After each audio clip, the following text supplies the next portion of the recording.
and thank you for having me back. And let me join my brother, senior brother Kirwa, in appreciating our mothers for the love, for the encouragement, for the support, endless support that they've given us. And even some of us who are still privileged to have mothers at this age, you can feel the warmth when you get to the homestead.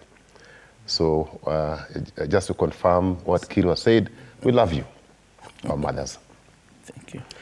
Now, of course, the architecture of this particular committee was designed to fail from the word go. And it is a sad state of affairs.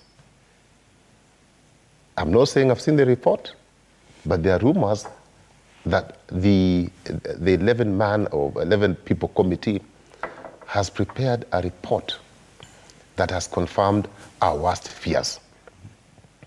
That this parliament, the 13th parliament, is a castrated bull. They have also confirmed that this parliament, the 13th parliament, is a huge laundromat. Their job is to clean people who have been accused of corruption and other misdeeds. This parliament has also confirmed that they are indeed an appendage of the executive. Because as my brother Kirwa said, there is no way such a huge item, an item with a huge budget of 2 billion can pass anywhere without the executive being fully involved and fully informed. I've said before that this country has one of the very refined and pronounced intelligence system. The president receives intelligence briefs every morning. And I hear he wakes up very early in the morning, and like the previous ones, because they were older than him. He wakes up at 4 in the morning. So if indeed he wakes up at that time and he reads, and I know he's a good reader, and I know he must have seen this report, he didn't have to take us through this mud. He knew what was happening. He should have taken action. Now he leaves us to make one conclusion. He has no interest in fighting corruption, and as a matter of fact, he's abating corruption. Because he must have known. And again, you see, Parliament, for the first time, did his job. At least the 140-something members of Parliament. This thing was taken then to a select committee to deal with the matter conclusively. A select committee of Parliament is not a courtroom. They don't deal with the evidence. They are not a court.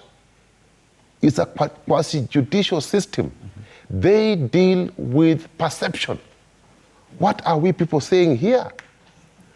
The people who are out here believe, and they have a right to believe, that there was corruption involved, because instead of buying fertilizer, farmers, poor farmers, who cannot afford to buy fertilizer at 6,000 plus, were given soil, donkey manure, and pebbles. So what more evidence was the select committee looking for?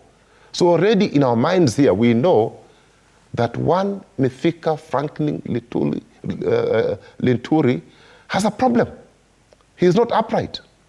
So if they make a ruling that will clear Franklin Mithika Linturi, we shall make one conclusion: that they were seen behind the tent, that they abate corruption, that this parliament and this government have no business being in power, because they are there to do one thing: to loot our resources.